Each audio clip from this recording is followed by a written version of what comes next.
You remember that nerdy kid, the one in middle school who spent a lot of time on the internet and dressed up in weird costumes? And sure, all that time on the internet and computers netted me a good job, but it wasn't my passion. That passion? Photography. And it turns out that photography was something that was already in my blood. So if you like cameras, film, chemistry, history, adventure, and a little bit of exploration, then I think we're gonna get along just fine.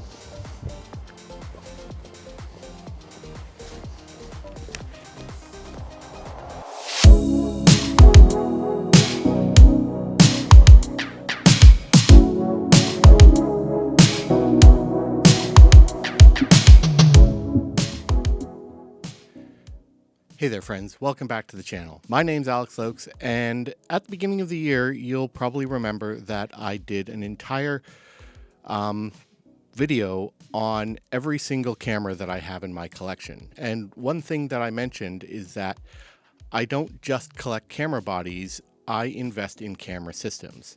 So as part of practicing what I preach, I'm going to be sharing with you today one of my most complete camera systems that I own, and that's my Nikon manual focus system. It's the one that has the greatest range covered by all prime lenses, and it has the most number of camera bodies that I can work with. All right, so without further ado, we're going to get right into it. Okay, so when it comes to manual focus Nikon cameras, I actually have 3 camera bodies that I work with. Of the 3, there's really only one that I work with the most, with another one being one that I take out when the mood strikes me. The third one is simply there as backup and has the potential to be modified in the future.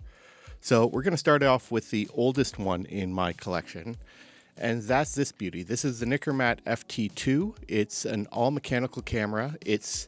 Technically, it's the 3rd camera in the main FT line, because there was the original FT, then the FTN, and then the FT2. And what makes the FT2 so amazing is that A, it's all mechanical, so the battery is only needed to power the light meter, and it takes a modern silver cell instead of a mercury cell like the FTN. It basically took almost every single improvement made to the FTN and dropped it into a single camera body. And again, I don't take this one out that often, but in colder weather, this thing is an absolute beast because, again, it's completely mechanical. So the next one on the list is the Nikon FE. This was the first semi-automatic small body SLR from Nikon. It is a direct relative of the Nikkormat line and was pretty much took all the same tech that they had and shoved it into the small interface. Now, this one I've had for a while. It's a bit beat up. You can see the hot shoes a little bit off kilter, but you know what? That doesn't bother me. This is a great backup camera to have. It still works. It still functions fine. I like it because I can actually flip up a follower tab and I can shoot pre-AI optics on it. Not that I have any, but what I really keep this around for is the fact that I could potentially turn this into a camera called a press pan, which is a panoramic 35mm camera, kind of like the Hasselblad X-Pan, but I just need to find the appropriate lenses and eventually just get it sent off and pay the money to get it updated. All right, so the third and final camera within the manual focus realm for me is the Nikon FE2. This is the updated version of the original FE, and it is by far my favorite manual focus Nikon camera that I have used, period. It's a small form factor. It has a really great meter, a really fast top shutter speed of 1/4000th of a second. And yeah, and it has one of the brightest viewfinders I've ever seen in a manual focus camera. It's just really great. I do need to get it repaired because the follower doesn't actually follow when I adjust it. So that's just a trip to North Halton Camera Exchange to get that looked at. But yeah, in addition to the cameras, I don't actually have any flashes for my Nikon system. Especially the manual focus ones. I don't shoot a lot of flash, so I don't really see it as a necessity. But one accessory I do have is the MD12 motor drive, which will work on both the FE and the FE2. But again, it's packed away, so I wasn't able to pull it out specifically for this video, and I don't really use it that often. I'm mostly shooting this when I need something a little more compact And adding that motor drive does give it a bit more heft, but it definitely adds balance for some of the long lenses. So one of the best parts about being so heavily invested in the Nikon F mount is that the lenses are cross-compatible. I can use all my AI and AIS lenses with my D750, and I do on quite a regular basis, especially if I am bringing a manual focus body and my D750 along on the trip. I will sort of divvy out which lenses I want in manual focus and which lenses I want in autofocus, and I can transfer them between the two.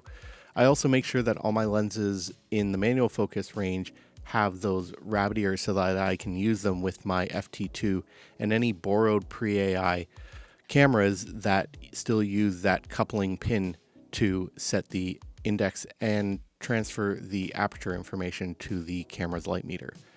So the first category of lenses is the ultra wides, and these are anything really from lower 28 millimeters or wider. And I only have two lenses in this category. The first is hands down my favorite, and that is the AI Nikkor 24mm f2.8. Now I know that they have a faster version, the f2, but the 2.8 is actually a really good budget choice. And because I went with the AI version, it brings that cost down just that little bit more. This is the lens that spends most of its time on my Nikon manual focus bodies. I love a good wide angle lens. And even though it's only f2.8, I think that's more than enough aperture for the applications that I use. One thing that's interesting about this is that it has an actual floating element in it for close range correction. Neat little piece of Nikkor technology that it doesn't really have an indication on the lens, but if you dig enough, that's what this has. So yeah, this is a favorite lens of mine. So the next one in the category is, of course, the AI Nikkor 28mm f3.5. This is another great budget-friendly lens, and even though it's f3.5, I don't use this a lot indoors. I have the 24mm 2.8, and one of the best parts about going with the f3.5 and AI version is that, again, this is a budget lens. You can probably find this for around $100, if not less, on the used market. And it has the exact same lens design and construction as the 2.8 and f2 versions of this focal length, but without any of the sort of problems that come along with shooting those lenses wide open. There's no fall off or vignetting on the corners when shooting wide open, but for the most part, I'm shooting this one at around f5.6, or I can go down to f4 and 3.5 if absolutely necessary, but because it's a nice wide angle lens, I still get a decent amount of depth of field coverage. Okay, so next up from the ultra wide and wide angle lenses are the normal lenses. These are the ones that most closely represent what the field of vision that humans have are. And I have three lenses in this category. First up is the AIS 35mm f2.8. Now, the one thing with this particular model is that after looking at the serial number, this is one of the later versions of it, which means it has a different lens construction than the f2 version, but I was able to save a lot of money by buying this particular version, and honestly, I haven't seen anything really problematic with the image quality out of it. It is absolutely delightful. Next to the 24mm, this is the next best lens that I use with my manual focus Nikkor kit. It's a great walkabout lens, a little bit wider than your 50mm, and that f2.8 gives you a fast enough aperture that you can do a lot of really nice environmental portraiture work, travel, architecture, when you don't need that sort of wide angle look. It gives a nice level, very little distortion. It's actually a really nice lens to carry around. And then next up is another 35mm lens. This one is a little bit different because it is probably the most specialized lens I have in my manual focus Nikkor kit, and that is the PC Nikkor f2.8 35mm. And by PC, I mean just that. This is a perspective control lens. I can actually shift and twist where I can adjust. And this is really great for architecture work, because you can actually put the camera flat and level and then shift the focal length up so that you're not getting any sort of distortion with the your straight lines. It has an aspherical front element, which means that your straight lines are going to stay straight better than any other lens of this type. And the one thing you do have to watch out for is that this is a difficult lens to use handheld, because it really relies on you having that level platform of a tripod. Because as soon as you start shifting the lens and you start accidentally tilting the camera, because we're human, your lines are going to go really weird really quickly. So this is one that I need to definitely keep on a tripod. What also makes this one difficult to use is that there is nothing automatic about it. There is no link between the lens and the camera body, and I can still use this on my D750. It's just really difficult. So you need to remember to use this ring here to open up the aperture for focusing and composition, and then you can sort of set a stopper with the top ring to what aperture you want, and then remember to stop it down before you actually go and take the exposure. The other trouble is that metering doesn't work, so an external meter is definitely needed, or if you're shooting it on digital, just take a wild guess, shoot raw, and adjust in post. And the final lens in this category shouldn't come as any sort of surprise. It's a AIS Nikkor 50mm f1.4. This is one of the original manual focus Nikon lenses that I acquired. I got it with a Nikon F3 from an old photojournalist. It came with the 51.4, another lens I'm going to be sharing shortly, and a Series E 28mm f2.8 lens, which I no longer have. This lens doesn't get a lot of use. I've really fallen out with the 50mm focal length. I still use it every so often. It's really nice if I want to get in a little bit tighter. If I need that super fast aperture for indoor work, it makes for a great portrait, quick and dirty portrait lens, or a poor man's macro option, because you can focus down to 45 centimeters. And yeah, it's a really nice lens. Of course, shooting it wide open, you're going to get a lot of fall off and vignetting on the corners because it's so fast. But you know what? It can be easily fixed, or you just crop it down in post and it'll be fine. But yeah, this is one that I definitely will not be letting go, because it is just such a nice lens, and you can't replace it for what I got it for, which was free.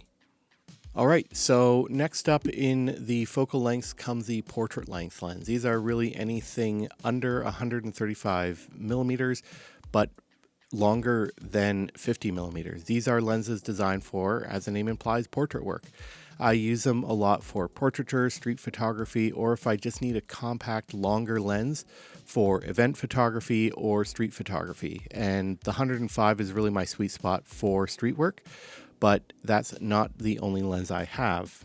First up is the legendary Nikon AIS Nikkor 85mm f2. This is one of Nikon's legendary optics. It was one of the ones that helped put Nikon on the map within the rangefinder system. Now, the lens construction has changed since then, so this isn't an exact duplicate of that original 85 f2. It's really nice because it can be an affordable option with the 85. Most people are going for something like the 1.8 or the 1.4, but the f2 is really, really nice. I like how it renders the out of focus elements. It's fairly compact, and it actually, you wouldn't believe that this is actually an 85mm lens unless you actually saw it. The one thing with mine is that I have not yet installed a replacement rabbit ear on this, but I do have one that I got from Burlington Camera, so I just have to put it on. Next up is probably the weirdest lens in my collection, and it's the only non-Nikkor option I have in my manual focus kit, and that is the Lomography Daguerreotype Achromat 64mm f2.9. This is based on an old lens design by Chevalier, and what makes it really fun is that it gives the swirl with that out of focus rendering when you're shooting it wide open. The lens design is actually from 1839 and was sort of modded for use with modern 35mm cameras and digital sensors. I don't use this one a lot because it's so heavy and it's such a pain in the butt to use. The one thing that it doesn't have is a traditional aperture in it. Instead, you use what's called Waterhouse stops, which are metal slides that you insert into a slot to stop the lens down.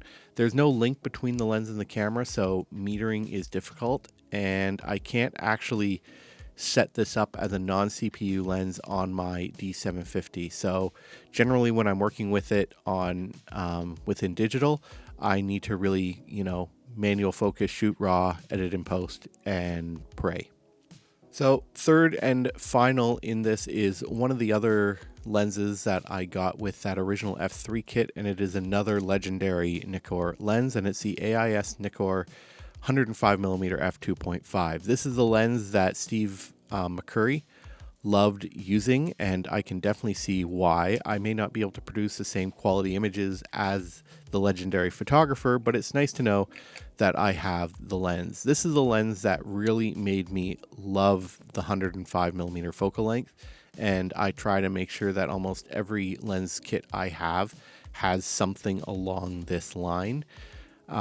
This is the later model, so it doesn't have that original sonar lens construction. It has the more modern one, but you know what? It does a really superb job. This is another great compact option that I bring for travel and use really for street photography because it keeps me that well away from the action, and also photojournalism and wedding. This lens definitely comes along, and it works really well on the D750 when I don't have room to bring my autofocus version.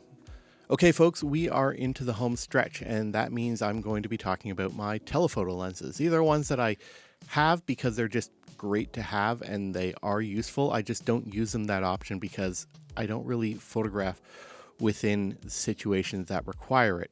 But, as someone who attends War of 1812 reenactments, it's always nice to have something a little bit longer to get closer to the action. And first up is the third and final lens that I got with that F3 kit, and that is the AI Nikkor 135mm f2.8. I don't know what it is about 135mm. I do not use it a lot. I don't know why. I don't get along with it as much, but you know what? This is one of those lenses that it's nice to have. If I know I'm going to be able to keep close to some sort of action but not be able to get too close, then this is definitely a lens to go. It is really great for architectural detail work on the outside of buildings. The f2.8 means that it's fairly fast for shooting interiors in lower light. The one problem is that it is an AI lens, so it doesn't kick in that high-speed program mode that most modern Nikon cameras have, but I can always manually expose the image to get the faster shutter speed needed to prevent camera shake. This one I really like because it has a lot of character to it. There's some wear on the paint on the lens hood. So yeah, it's just really fun to keep around and probably has a lot of stories to tell. Next up is this beauty. This is the AIS Nikkor 200mm f4. This is a great compact telephoto lens at 200mm. And when I first started getting into photography, I had a massive Solagor 200mm f4 lens in the Minolta SR mount for my SRT 102. That lens was huge. This one is compact. I can pack this along on a trip, and it gives me a decent lens for long range. It's well balanced even on a camera without a battery grip or a motor drive, and it gives really great image quality. I've used this for architecture work where I've needed to be further away from the subject that I was photographing, such as one of the oldest railway tunnels here in Ontario or a Martello Tower in Kingston. And yeah, it's just really fun. Again, don't use it that often, but with this size, you can just carry it along and it's no big deal. And last is the monster. This is the AI 300mm f4.5, and this lens is an absolute beast.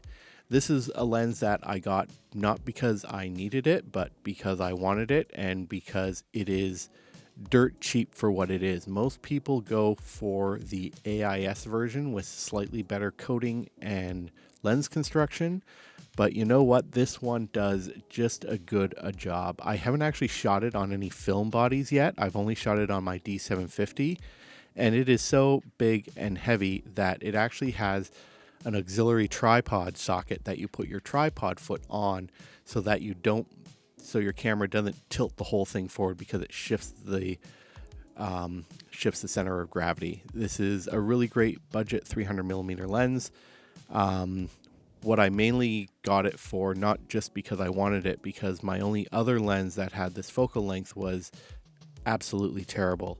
It never exposed images right. I would have to manually expose them, and the autofocus was so slow that it actually makes this really stiff and long turn on the manual focus actually seem a lot faster.